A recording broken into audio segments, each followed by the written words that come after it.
Welcome to Let Me Fix This. Enjoy the video.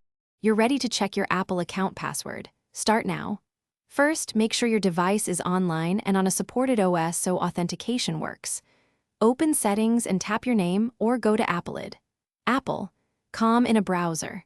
Once there, choose Password and Security. This is where Apple centralizes login checks and recovery options. By starting here, you avoid guesswork and see if two-factor authentication is active, because that changes the next steps and determines whether you'll need a trusted device or a recovery contact. Now verify the actual sign-in so you know whether the password is correct.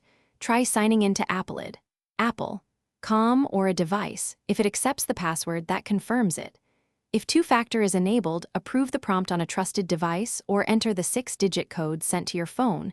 This prevents unauthorized access. If sign-in fails, choose Reset Password. Apple will offer email, trusted phone, or recovery contact methods. Follow the chosen flow carefully because each step proves your identity and lets you set a new secure password. Once you've confirmed or reset the password, make sure every Apple device updates to the new credential. Sign out and back into iCloud, then verify iMessage, FaceTime, and the App Store are working. This prevents sync errors. If something goes wrong and you're locked out, initiate account recovery.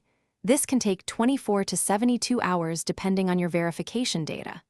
Keep a trusted device and current phone or email available, because recovery relies on those.